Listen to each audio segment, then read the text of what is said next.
আসসালামু আলাইকুম। প্রজন্ম ৭১ নিউজ থেকে আপনাদের সকলকে জানাই স্বাগতম। আপনাদের সঙ্গে আছি আমি হাবিবুর রহমান হবি। জেলা উন্নয়ন কমিটির সমন্বয় কমিটির সভা রোববার যশোর জেলা প্রশাসকের সভাকক্ষে অনুষ্ঠিত হয়েছে। যশোর জেলা প্রশাসক আশিক হাসানের সভাপতিত্বে উক্ত সভায় যশোরের বিভিন্ন সমস্যা ও তার প্রতিকারের বিষয়ে আলোচনা করা হয়।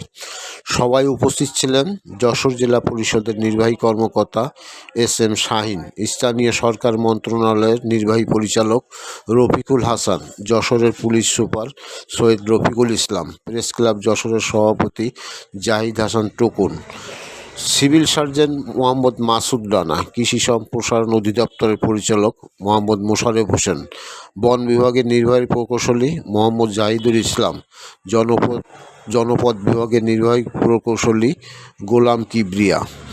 এছাড়া যশোর সদর উপজেলা নির্বাহী কর্মকর্তা সাফায়াত আরা সাইদ, বাঘারপাড়া উপজেলা নির্বাহী কর্মকর্তা দুল আলী সরকার, অভয়নগর উপজেলা নির্বাহী কর্মকর্তা শেখ সালাউদ্দিন দীপু, মনিরামপুর উপজেলা নির্বাহী কর্মকর্তা মোহাম্মদ সম্রাট হোসেন, ঝিগরগেছা উপজেলা নির্বাহী কর্মকর্তা, চৌগাছা উপজেলা নির্বাহী কর্মকর্তা সহ অন্যান্য নেতৃবৃন্দ উপস্থিত ছিলেন।